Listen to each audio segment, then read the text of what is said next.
Hello everyone, it's Ben from the chair to give you my second review in the Fast and Furious Week series.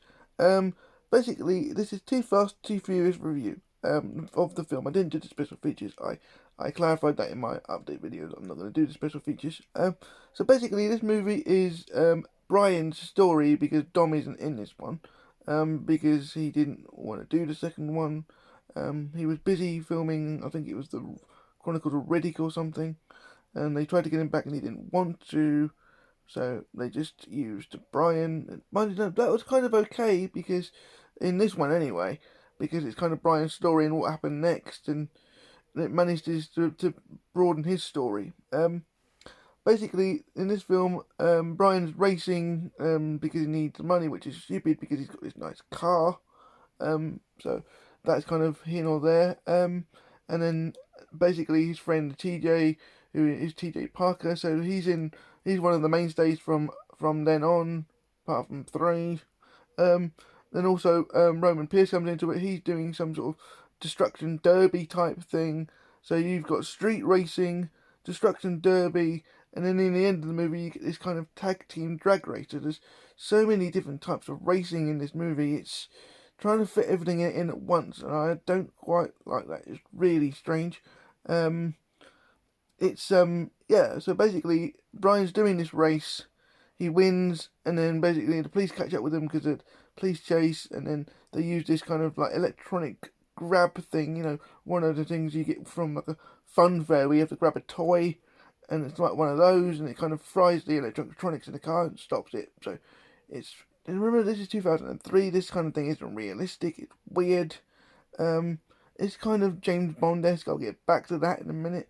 Um, it's really, it's not really believable. Basically, the boss from the original movie comes in and said, "Right, we'll give you your job back if you help us catch this drug lord called Carter Vonin. We can't get anything on him, but we know he's smuggling drugs and stuff. Can you help us?" And he said, "Well, I will if you let me pick the driver, because the driver they picked is absolutely rubbish. Can't tell the difference between an engine and he can't tell the difference between an engine and his elbow." So basically, he said, "I'll pick my own driver," and then that's where Roman Pierce comes in. They kind of buddies, but they weren't buddies because Roman went to prison and Brian didn't help him because he was a police officer. That kind of relationship. It's kind of a stretch because in the original movie, it's he uses Mia and likes Mia, but then lets Don go, and then he's got a friend who he perceives to or put under the bus because he's now a cop, and it's the kind of like, does Brian have any morals at all?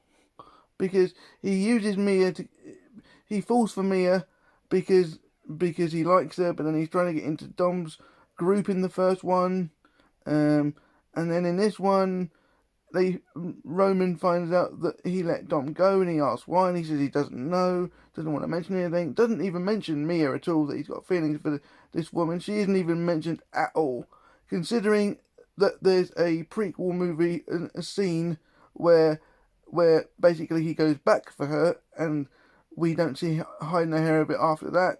That was kind of dropped in this movie because it's not even mentioned. So that's strange.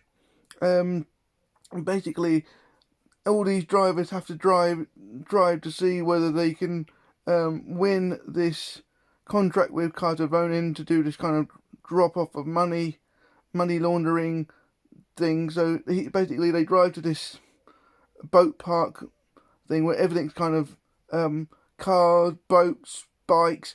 It's all kind of a storage kind of police thing where they pick up this cigar in his car in his car. Basically, the first one back wins the contract to drive for Carter Vonin. There's a woman in it who's an undercover cop, but she doesn't know. The villain is better in this one because he's a little bit more dangerous. He's made of money, and he's made his money, and he's big, but he's not really in it. He's in it a little bit, but not a lot. And there's one scene where they make him dangerous where they put this rat in a bucket and uses a torch, and it's really weird. And that's basically it. In the end, it's pretty weak. The stunt at the end is pretty good because it's kind of like the boat's going away, and then you jump on the boat from the car. That's pretty good. That is what I mean. That's kind of a James Bond ending.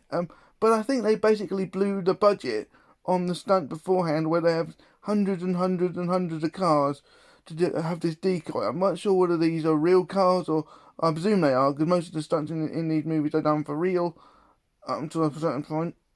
So I presume there's loads of them. I haven't seen the special features to check that, but there's hundreds and hundreds of different cars, monster trucks, trucks in this one sequence just to get them out, to do this run for Cartavonen. So the movie is okay. I can't see anything wrong with the story. The story's pretty good. It brings in two mainstay characters. It broadens Brian's story, or his backstory, and what happens to him next. It's not really believable that he doesn't have the money, considering he's got this nice car. It's not believable, but everything else is. The villain's better, but he doesn't really do a lot. Not really. So it's better than the first one. The first one was just a little oik. Not really. He's like a teenage boy playing in a man's world. It was strange. The villain is an upgrade. The sound has been fixed. The dialogue, you can hear the dialogue. It's not kind of when you're outside you can barely hear anything. They've actually fixed that in this movie. But the sound on the television, though, when I watched a couple of minutes on the television, there's a problem. You have to really watch these movies with a headset on to kind of get the volume, because there's still a lot of like copyrighted music they put over the top. So to get the full sound, the proper sound in your head, you have to use headsets. So you can't really watch this movie on the telly. And I know that because when I tried to watch Tokyo Drift on the telly, it was so loud that a family member of mine said I had to, turn it down a bit, but I couldn't hear the dialogue. So these movies can't be watched just on the television. You have to use a headset, which is a downer, especially when that's another problem I've had, is that I'm having to charge my surround sound headset a lot. So it's putting me back on the movies because I'm waiting several hours for my headset to charge. So I can't watch all the movies back to back like I wanted to. That's something that I didn't anticipate for some reason. I don't know why. Especially trying to charge the headset on the PlayStation, because you can't charge it in rest mode for some reason. You have to leave it on. So that's kind of a pain in the ass. But leaving it at that, the picture is a bit better. There's a couple of scenes that aren't lit properly, but only two or three this time, and the sound is better. Yeah, it's a better story. The sound is better. The dialogue's better. It's actually got some funny bits in it, because the first movie is actually it's not really funny, is it? But considering how much Brian liked Mia, for her not to even be mentioned in this movie is a real missed opportunity. I don't understand why they were gonna do it and then they didn't. I don't know whether she didn't want to come back for this movie or what, but it's kind of a missed opportunity, really. With Dom out of the picture, you think it'd have been right in there, but no. Some of the story problems do continue, don't they? There was no thought process, because it was just a driving movie. They didn't think it was going to be big, so there was no forward planning, which comes back and bites them in the arse eventually. Anyway, I'll leave it there, and I'll get on with my Tokyo Drift review, which will be coming up straight after this. So that's part 2 done. Too Fast, Too Furious. It's better than the... Is it better than the original? No, the original had something, but this is a continuation of the story. And I like it. The villain's better.